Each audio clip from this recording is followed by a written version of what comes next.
Okay. I need my water. I'll be right back. I have to have water. I'll dry out.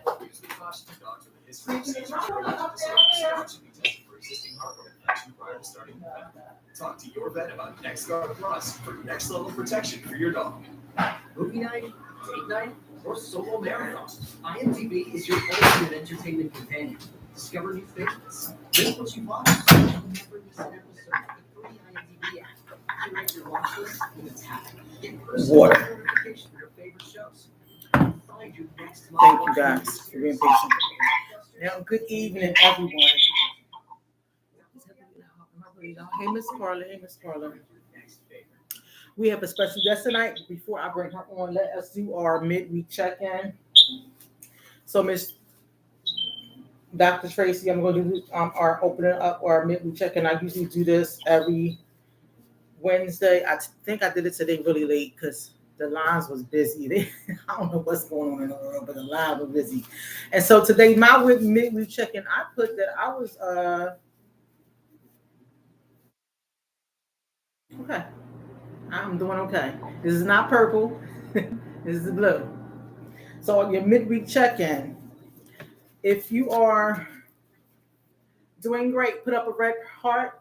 If you are doing great, put up a red emoji heart. If you're doing great, red emoji hearts. If you are doing okay, as if I was doing okay today, put up a no hearts, Miss Debbie. No hearts today. Put up a blue heart if you're doing okay. Put up a blue heart if you're doing okay. If you're doing meh, yellow heart, meh. Put up a yellow heart if you're doing meh. If things are tough and you're struggling, put up those green emoji hearts. If things are tough and you're struggling, put up the green emoji hearts. If you're having a hard time and you wouldn't mind if somebody was to reach out to you, this is purple. Put up the purple emoji hearts. Put up the purple emoji hearts. Again, reach out to me. Go into my DMs. I look into my DMs every night and every morning. I will connect you to somebody. If you're in a really dark place, put up the broken emoji heart, the red broken emoji heart.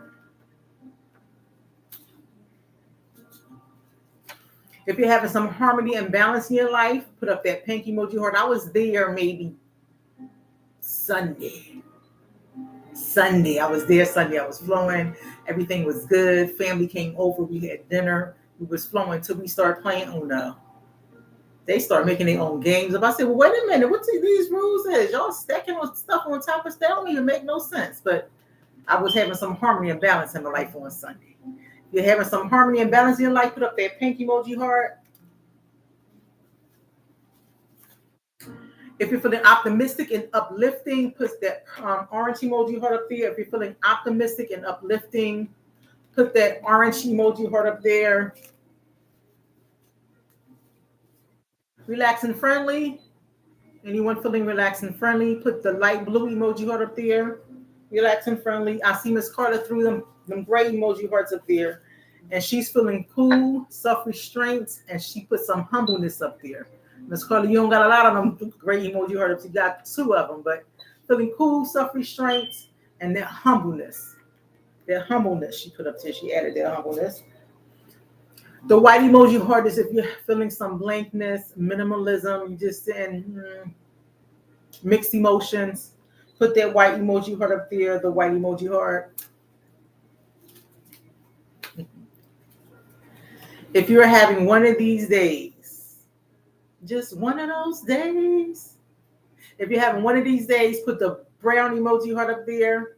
If you're having one of these days, put the brown emoji heart up there. And my new buddy, the flaming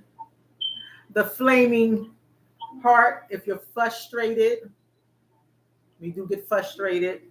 The flaming heart, if you're frustrated. Last but not least, if you're having some anger, some sadness, that black emoji heart, some anger or sadness. You still sick, Miss Debbie? Oh, What can I say about a sick? We're gonna put a sick. I'm gonna get a sick emoji. I'll do that over this weekend. My baby's sick. Is it mucus or something in you? What's going on? I know you said it was the couldn't breathe, the asthma. You still in bed too? You've been taking the garlic. Garlic. I mean, like eating it. Just eating garlic. Some cayenne, garlic, cayenne, honey, lemon, ginger. Mash all that up together like they do casserole. She said yes. Yeah, and just eat it. Just eat it. Now today we have a very special guest. My special guest. And we're talking about I am not that label. Look deeper. We're talking about learning disabilities, learning disparities, and we have our special guest, Dr. Tracy Johnson Rockmore, on here. And she has so much that she does. But she's the president and founder of Vessels of Hope. She was featured on the HBO documentary Journey into Dyslexia, Great Minds Think Differently. She helps individuals with learning disabilities. She's an adjunct professor at Harcum College, an enrollment counselor at Eastern University. She has an associate's degree in liberal arts studies with a minor in women's studies, a bachelor's of arts degree in psychology. She has a master's degree in multicultural education from Eastern University. She has a doctorate degree in ministry of science. And she also has a learning disability. Welcome, Dr. Tracy. How are you? I'm well. How are you? I am doing fine. Tell us a little bit about your story. Well, thank you, first of all. Thank you for just allowing me to be here and to join today. So my journey began when well, I was actually one of my mother's mom was teach that one, but I was her last, the youngest child, her youngest girl. And my mom always said I was her happy child. Of course, love. And it wasn't until I, in that joy, that vibrant light, that happiness I had until I entered the brain. And that's when the teacher things told my mom that I was really well in reading, writing, and math. So they asked my mom to come in. They wanted to take the test, get tested, and they never said for what, but they just made some testing hearing. So again, I was tested at school. However, they did not say or diagnose it as being what they just said. I had a learning and I was deficient in reading, writing, math. So that's just telling a person that you're sick or have cancer, but not really saying, not identifying what it is, what the treatment would be, and how we're going to help.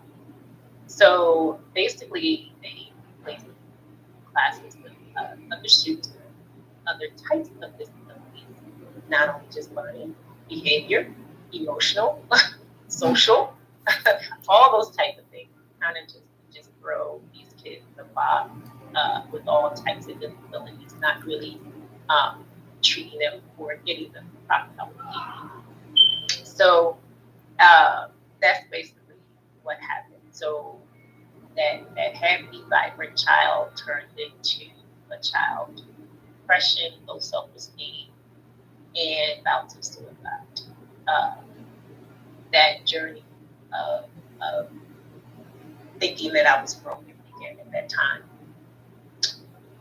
So unfortunately, I always thought that I could prove my prove myself that I was better, prove myself that I was smart, prove to not only myself but my teachers as well. But honestly, I never blame teachers because teachers go into the profession to teach, and most of them really do love their children and love the kids, but they're not given the proper tools.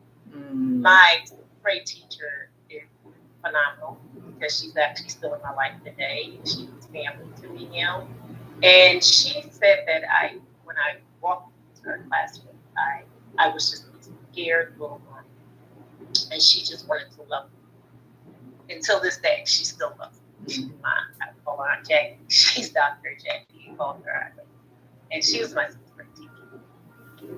But again, some teachers aren't given the proper tools to really help the students that they have.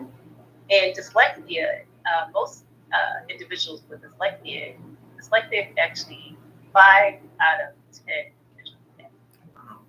So it's a high probability that most of a lot of the children that come into the classroom, they're not identified, or even if they are identified, they may not have the proper diagnosis.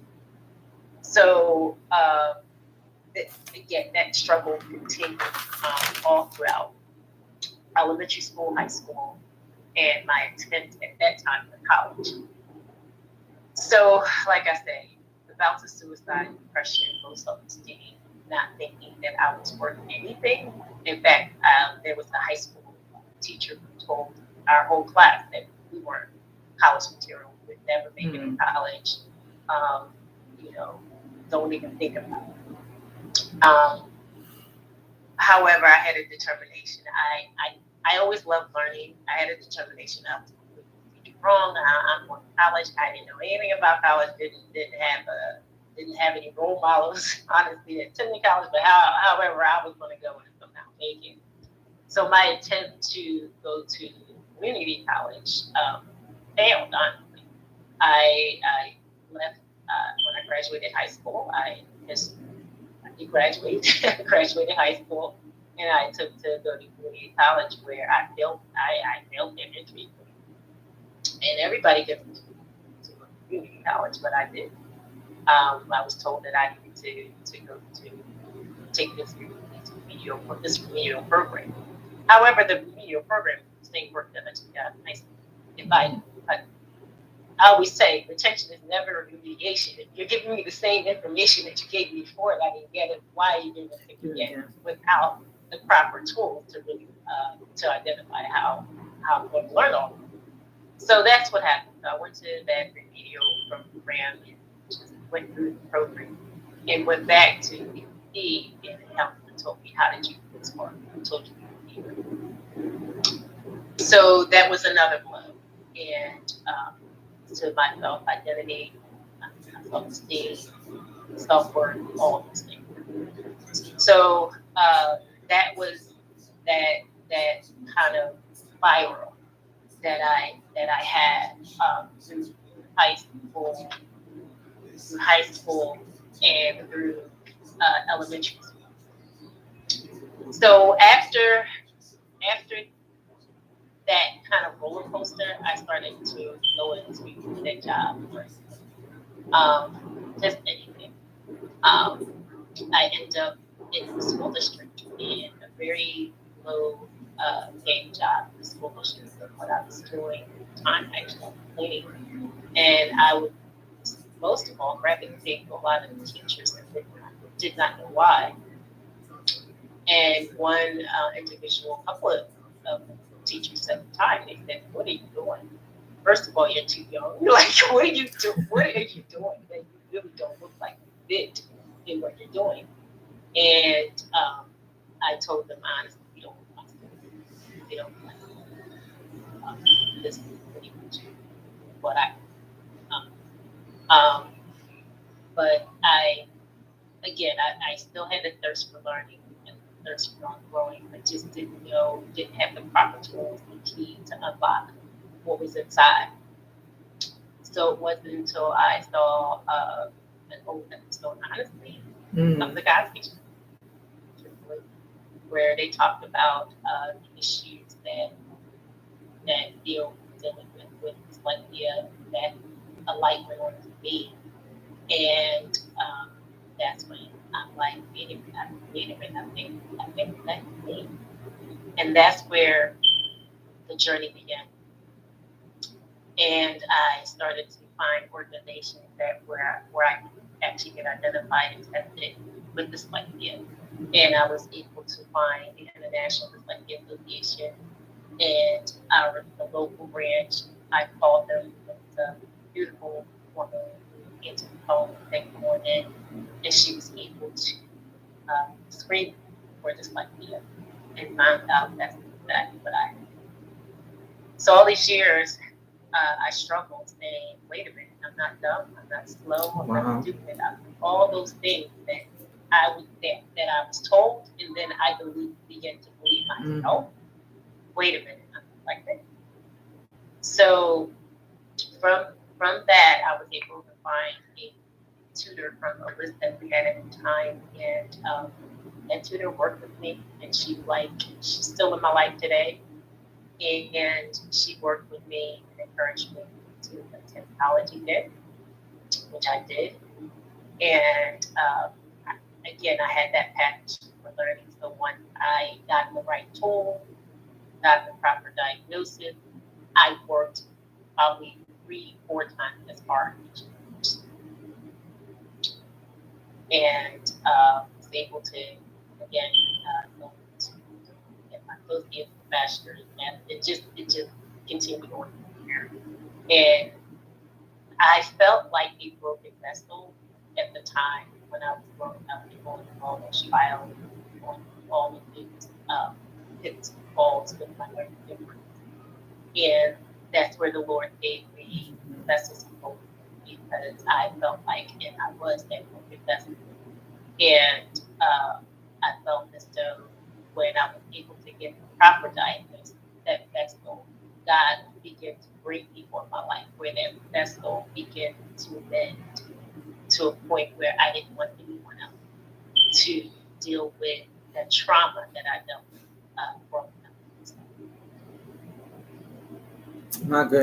My goodness. So half of the children in the United States are misdiagnosed all the time. And I looked up the learning disability, and it says it affects the acquisition of knowledge or skills, and particularly any of various neurodevelopmental conditions affecting the learning and use of specific academic skills, such as reading, writing, or mathematics. Um, the diagnosis for learning disabilities is average or above average intelligence, and there is a lack of achievement at the age and the ability level, or is that a large discrepancy between achievement and intellectual ability. So a lot of people think ADHD is a learning disability, do they not? They do. Is that a learning disability, Dr. Tracy? I believe ADHD is more of a, not cognitive, but probably more on the physical side.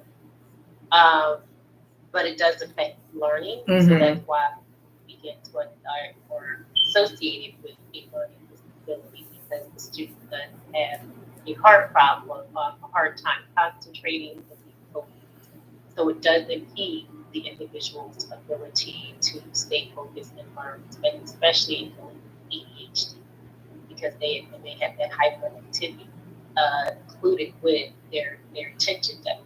So ADHD does affect the person's ability to concentrate for long periods of time, but it does not negate that they cannot learn, because they definitely learn. Absolutely.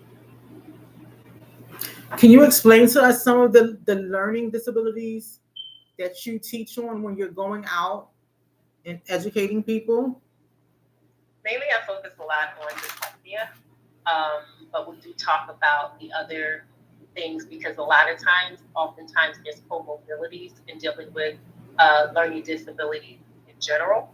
So a person may be dyslexic rather, and have dysgraphia, where they actually have an actual disability and actually writing the words.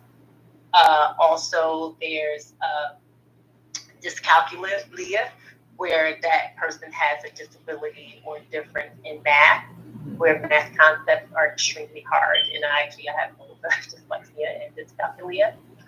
So again, sometimes you often do have the comorbidity with really various learning disabilities, or a person may actually do be dyslexic, and they may have ADHD as well. So sometimes you want to begin to really isolate what's going on, making sure it's not a physical disability or a physical physical disability there, meaning, again, making sure it's not a sight problem, making sure you get your child's eyes checked or your individual's eyes checked, making sure it's not a hearing problem, making sure that they can hear properly, because oftentimes with dyslexia, we're not hearing the proper sounds of words, but it's not a hearing problem. Again, then this dysgraphia, where a person has a disability in physically writing words. And of course, also there's ADHD, and also a person may have cognitive disabilities as well, or the ability to kind of really comprehend what they read. So I'm looking at auditory processing disorder, maybe compared to autism. So a lot of the disorders and disabilities it can mimic each other. They can look similar. While not a learning disability, it itself, autism can affect learning in various ways, such as difficulties with language processing, social interactions, and generalizing learned skills. Language processing disorder is a nonverbal learning disability that may be compared to IDD, which is intellectual developmental disabilities. They can, again, these can mimic each other. And if you're having, like she's saying, if you're having a children that's having these problems, sometimes, because when I was in outpatient services, the parents were forced to take the children out of school and get an evaluation. And sometimes the evaluations didn't come for a while. And the parents couldn't. Well, they first of all, now it's illegal. You can't do that. Not have the kid in school until the evaluation comes, because the teacher was so overwhelmed with having 30 more kids in the class, and probably 12 of those kids had, yes, or behavior problems. So you can't monitor all the kids in school. Yeah. And that's what I was saying. Like, a lot of times, unfortunately, a lot of students are kind of grouped in all together because of funding, things like that. They're all kind of just thrown in all together. And again, if number one, most students with any type of learning disability, they do need a more individualized approach. So that's why we have IEPs, things like that, because the students themselves need an individualized plan. And understanding that the funding is not there all the time for each child to get that individualized attention or what they need. But number one, they need to have the proper diagnosis as well. So you want to make sure that your child is not identified or diagnosed inappropriately, because again, you're treating them with the wrong thing if that's not what they have. I know sometimes parents get frustrated, and when they take them to the doctor, they want something right then and there. I would just get a second opinion, especially when they're young. Absolutely. When they're so young. But the thing is, a lot of times, early intervention is the best, honestly. So you're often, or parents are often told, wait. So yes, you want to make sure those developmental milestones are kind of met. And if you see that, then you see your child still having a a trouble with various areas, let's move on to testing. Mm-hmm. But and I know definitely with dyslexia, early intervention is best, where you begin with, if that child is going into an area where they're, number one, if you can see in elementary school, they may have problems with rhyming, they may have trouble tying their shoe. That could be associated with dealing with dyslexia. Just because your child has trouble tying their shoes, don't mean automatically they're dyslexic. But it's a couple of things you want to look for. Rhyming, when they get into where they are the preschool to second, third grade, you're learning to read. After that, you're reading to learn. It's around fourth, fifth grade, you're reading to learn. So they're struggling crossing that area where they're supposed to be reading to learn. Really, every word or every other word, they're stopping. They're trying to cope. They're not hearing the sounds properly. They're reading a word that's not there, or they're putting words in that's not there. Those are certain signs you kind of want to keep an eye on when they're young.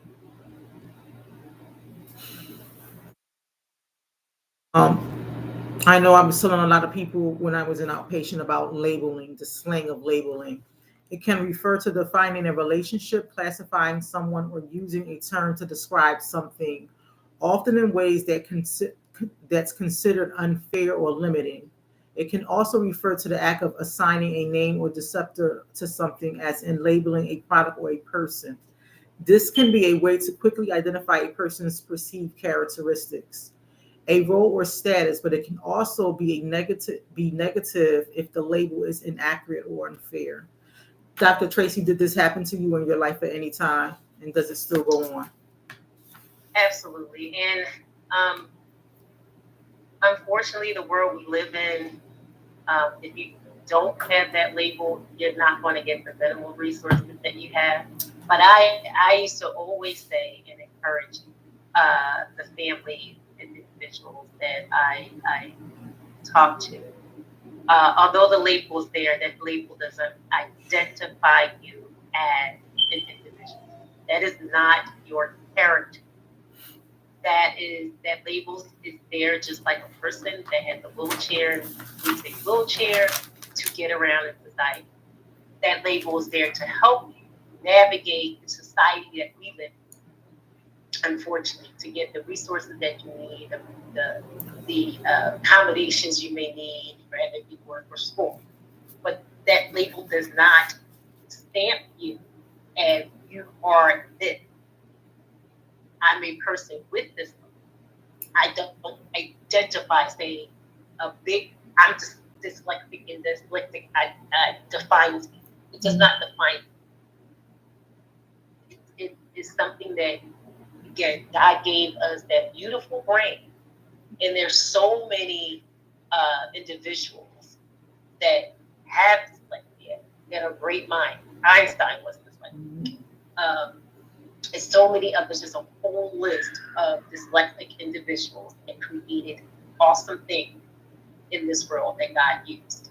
It's just the way our brain is wired. It's not that you're broken. It's not that you're even different. You think differently, but everyone thinks differently. But everyone's doesn't have a label slapped on them. So again, that has to be there based off of the world we live in. Saying, okay, I'm dyslexic, therefore that this should give me these rights or abilities to have these type of accommodations, so I can navigate this non-dyslexic world. Mm-hmm. So I may need someone to help me reading. I may need extra extended time. I may need to slow things down a little so I can comprehend it a little bit better. Whatever that may look like, whatever those accommodations may look like. But definitely in college and in the work phase, you're not going to get those accommodations unless, unfortunately, you have that label. Yeah. But I always say, don't let the label define who you are. I wanted to go back real quick and give a definition of ADHD. It is not classified as a learning disability. It can impact learning. It is a neurodevelopmental disorder. It has difficulties in academic settings due to challenges with attention, focusing, and impulsivity. Many individuals with ADHD also experience co occurring learning disabilities, further complicating their learning experiences. How the brain develops and functions, staying organized, managing time can make it harder for them to learn or harder for a person to learn. ADHD has difficulties paying attention, keeping on task, or staying organized. They may have some hyperactivity, often moving around or during inappropriate times, feeling restless, talking excessively, impulsive behaviors, interrupting others or intruding on others, having trouble waiting on their turn, and sometimes just social norms. Um, that's a different definition of ADHD. So it's a neurodevelopmental disorder, not a learning disability. But it can. But it can mimic a learning disability in itself. And so I have a stat here. In the United States, approximately 2.4 million school-aged children have been identified with a specific learning disability. Um, And the thing is that most people, when their child is tested, that's what you're going to see on that diagnosis. Mm. Specifically. Unfortunately, what happens is, again, you're telling me that I'm sick, not telling me what type of sickness. Yeah. The specific learning disability does not identify what type of learning disability I have. So that is the issue. And I have a lot of individuals saying, well, my child was tested before, but it did not say like, no, it's not going to say that. They said it, he or she has that a specific learning disability. Oftentimes, if it's not if they did not identify it as ADHD, because most times they will identify it if the student does have ADHD, you will see that diagnosis on it. You will see autism on it. You will see those other types of, but you will not see dyslexia. So if the child is tested and you often see a specific learning disability, high probability, if it's not those other areas, it is dyslexia. It says here that a large percent of students with SLD, particularly in fourth and eighth grade, struggle with reading and math proficiency. And you said that earlier, didn't you? You said that. Yeah. A lot of people. Yeah. Yeah. So, what can parents do to help their children when they're struggling? And they're seeing this in them. You said early intervention is best, but sometimes you have parents that has 2 or 3 children and they're like stair steps. So how can parents? It's hard, but most parents know their children. They know when their child is struggling, and it is hard when you do have multiple children to really take, because it's time consuming as well. Of course, following up with the school, following up with the teachers, following up. And it's a lot of if you have the time, there are a lot of social media groups now for helping parents with this, that have learning disabilities or some type of learning disability. There's a lot of again, social media groups for parents now. A lot of information you can actually find online. But as far as helping that child, first knowing or making sure that's what it is. Going up to the school and kind of you talking to the teachers, what you see at home, what they're struggling with at home as far as with homework grading, that. Making sure you stay, if you can possibly stay in contact as much as you can with that teacher. And they see that you're involved. And we do have a lot of advocacy groups as well. If you are kind of like, I don't know, but I need to connect with somebody that does it. There's a lot of advocacy groups that will give out a lot of information or share information about what to do. They even have a group that will take you through the steps of an IEP. You should take someone with you at an IEP, even if it's your neighbor that doesn't know you, because that extra person there will kind of help navigate that conversation. Because a lot of times we as parents, we're going, because I actually have a daughter who's dyslexic and she has ADHD as well. So sometimes taking that another person in that meeting, because you're filled with a lot of emotions because it's your child, they may hear things that you didn't. And not only that, having that other person in the room with you, they may not, meaning the educator or the group there, may not say things that they might have said if it was just you. So just having an extra person there will help and help you. And I've heard this from psychologists, who is the one individual. She speaks around the world about dyslexia and about learning differences. Her own son, who has ADHD, she took people in the room with her, and she's extremely knowledgeable about it. But because, again, that emotional piece is there, because you're a child, you want to make sure you have someone there, support on your side, where they can kind of hear things and see things that you may not, that you may overlook. That makes a lot of sense. It makes a lot of sense, because I read them papers and I'm like, ooh, this is. And then my perspective is on the other side. Is the school even following this thing? Is the school following it? That's what I asked the parents. Is the school following it? I'm getting too many calls about this too. I know, and the sad part is that, like I said, I'm an educator myself. Educators, they are well-meaning. Believe me, most of them went into the profession because they want to. They want to teach. However, a lot of times they're inflexible in a lot of areas. They're inflexible. So parents, try to get the most information, educating yourself on whatever your child's learning differences. I don't always like to say difficulties, but learning different. Try to educate yourself as much as possible. Find out as much as possible. There's so many YouTube clips and videos now about various learning differences. Even if you're not going to, can't sit there and read a whole document, dissertation about it. There's so much out there now. Try to educate yourself as much as possible. So then when you walk into the room, you can ask the right questions that you need. And not only that, you can kind of know a little bit what they're talking about.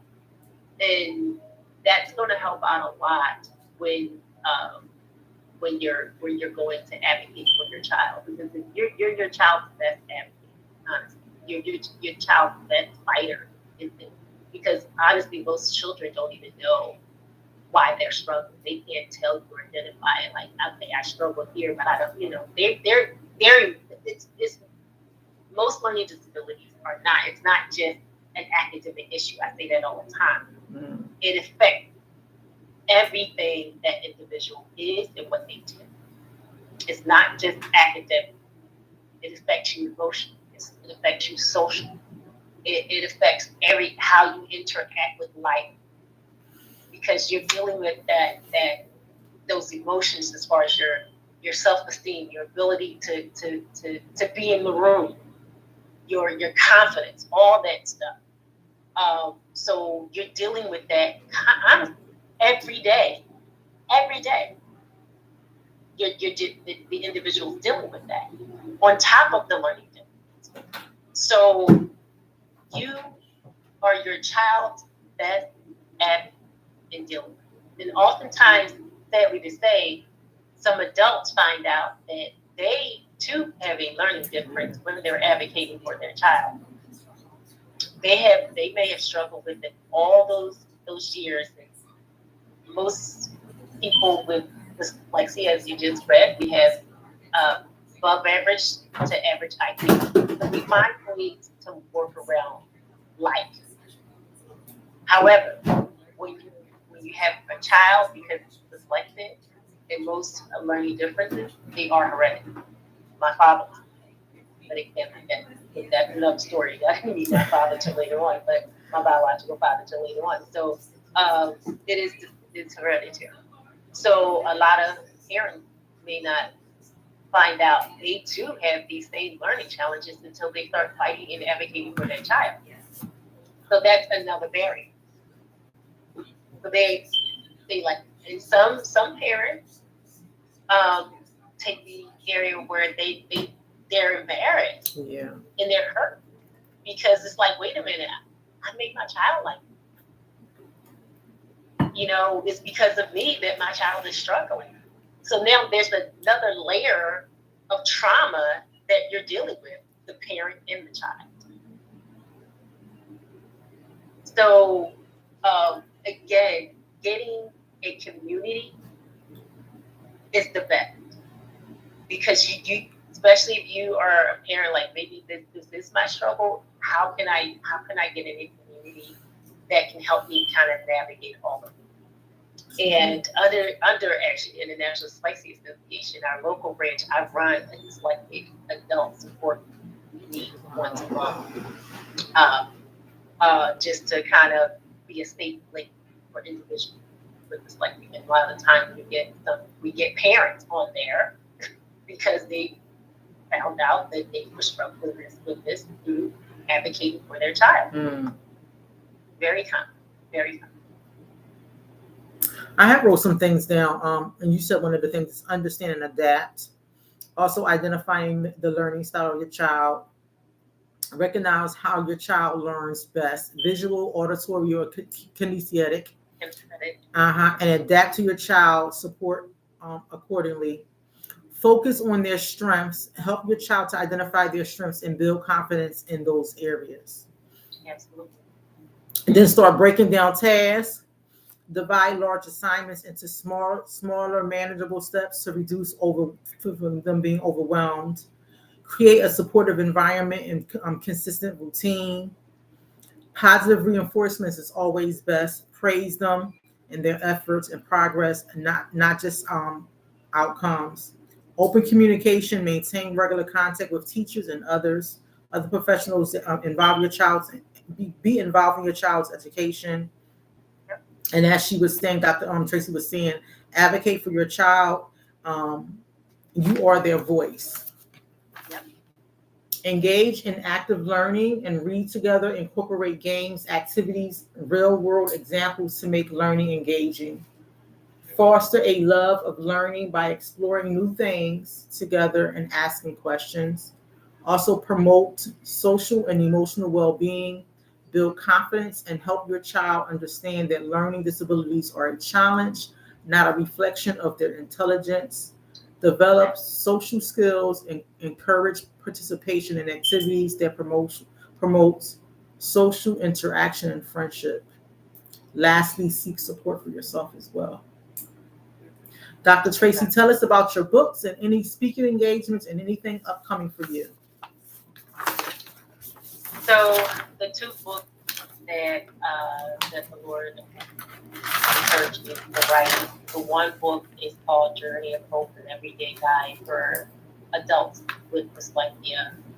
That book was written because a lot of the information we have out there now is geared towards children who are supposed to be. However, when you get out of school system and get out of school, the dyslexia does not go away.